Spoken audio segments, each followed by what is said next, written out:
자, 요거는 제가 좀 이해를 쉽게 돕기 위해서 아파트 하나를 가지고 실제 NPL 거래가 어떻게 진행되는가를 한번 말씀을 드리겠습니다.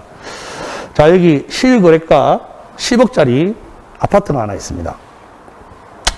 이 아파트를 실질적으로 제가 은행 대출 60%를 내서 샀다고 가정을 하겠습니다.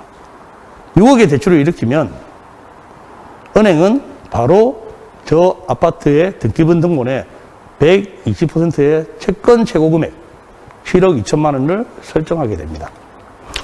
제가 저번에 다른 데 가서 설명을 하니까 물어보시더라고요. 아니 나는 왜 6억 빌렸는데 왜 7억 2천을 설정하느냐. 심지어 그것 때문에 부부싸움 한 집도 있답니다. 남편이 은행 가서 6억을 대출받아서 집을 샀는데 와이프가 나중에 등기부등본을 떼보니까 7억 2천이 돼 있어. 남편 보고 너 1억 2천 어디 갖다 쓴 거 아니냐. 솔직히 일반인들은 그럴 실수가 있습니다. 또 특히 첫 집을 마련하신 분들은. 근데 은행은 나중에 이 대출이 연체가 되어서 갚지 못했을 때를 대비해서 이자, 연체이자, 경매비용, 기타 부대비용까지 다 생각해서 미리 20%를 업해서 채권 최고 금액을 설정해 놓는 것이죠. 그래서 만약에 이 대출이 부실이 나서 경매에 진행됐을 때 아까 제가 경매까지 걸리는 시간 1년 이상이 걸릴 수도 있다고 말씀드렸습니다. 그 기간에 못 받는 이자들을 저 20% 안에 다 담아내서 받을 수 있는 권리를 채권 최고 금액이다. 이렇게 보시면 될 것 같고요. 잘 내면 관계없지만 이분이 연체를 하게 돼서 3개월이 경과됐다. 이러면 아까 제가 설명드렸다시피 은행은 즉시 법원에다가 경매를 신청하게 되고요. 경매 접수에서 개시까지 1년이 걸린다라고 볼 수 있습니다. 그러면 은행은 경매 진행과 동시에 가만히 있지 않겠죠. 이 채권을 매각을 해야지만 자기 자본, BIS 비율에서 자유롭기 때문에 풀을 만들어서 그 풀 안에 저 아파트를 하나 담아서 매각하는 일이 벌어지게 됩니다. 예를 들어서 저희 HS NPL이 이 6억짜리 대출을 10% 할인해서 5억 4천만 원에 매입했다고 가정을 해보겠습니다. 당연히 부실이 났으니까 할인은 이루어져야 되겠죠. 물론 20%, 30% 할인돼서 거래되는 경우도 많지만 심지어는 뭐 50% 할인되는 채권도 있습니다. 하지만 여기는 아파트니까 10%만 적용을 해보겠습니다. 5억 4천만 원의 이 채권은 저희가 HS NPL이 매입을 했고요. 경매가 1년이 지나서 진행이 됩니다.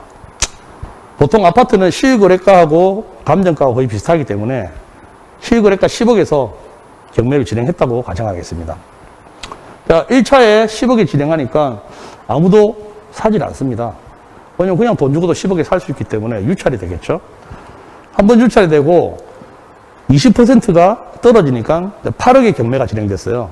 그리고 사람들이 많이 와서 입찰을 붙어서 낙찰을 받았는데 그냥 8억 이상이 아니고 8억에 낙찰을 받았다고 가정을 해보겠습니다. 그러면 이 은행에서 설정된 최초의 7억 2천만 원 금액은 변경사항이 없지만 HS NPL이 10% 할인받아서 채권을 사왔기 때문에 근저당권에는 명의 변경이 일어나게 됩니다. 등기부등본상에 변화가 일어난다는 얘기죠. 그리고 경매가 진행돼서 누군가가 저 아파트를 8억에 낙찰받았다면 법원에서는 저희한테 연락 옵니다. 배당받아 가세요. 저희가 1순위 근저당권이고 1순위 근저당을 매입한 마지막 주자이기 때문에 법원은 당연히 배당 순서대로 1순위, 2순위, 3순위대로 8억을 가지고 공평하게 배분을 하게 되어 있습니다. 그럼 저희는 얼마의 수익이 남았을까요? 맞습니다. 7억 2천만 원을 사와서 5억 4천만 원에 7억 2천만 원 받을 권리를 사왔기 때문에 실질적으로는 1억 8천만 원의 수익이 났다라고 보실 수가 있는 겁니다.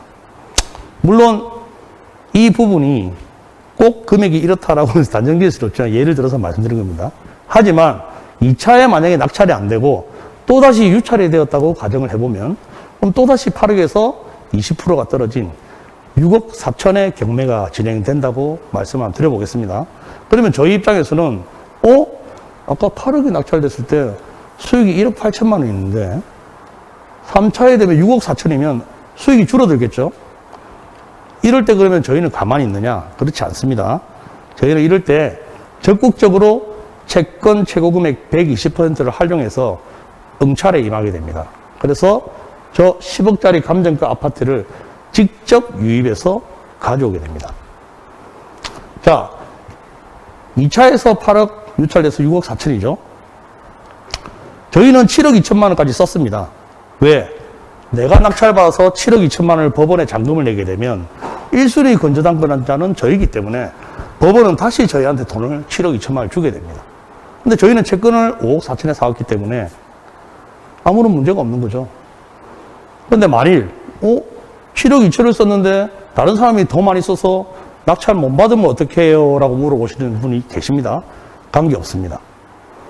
저는 7억 2천에 응찰에 들어갔는데 누군가 7억 4천을 썼다 하더라도 저희는 7억 2천만 원까지는 받을 수 있는 권리를 가지고 있기 때문에 언제나 이 수익률은 변함이 없다는 거죠. 단 저희가 1등 했을 때는 이 아파트를 직접 유입해서 등록세, 취득세를 낸 후에 다시 이 실거래가 10억에 매각을 하는 방식이 진행될 겁니다. 이 부분을 저희는 이제 유입을 한다. 자산을 유입한다. 이렇게 말씀을 많이 드리고요.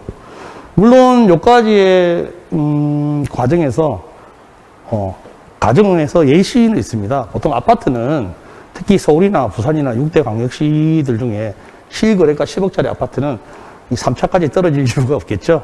보통 1차에서 요즘 거의 다 괜찮은 아파트는 다 낙찰돼서 날아가고요. 보통 2차 선에서는 거의 다 낙찰이 된다라고 보시면 될 겁니다.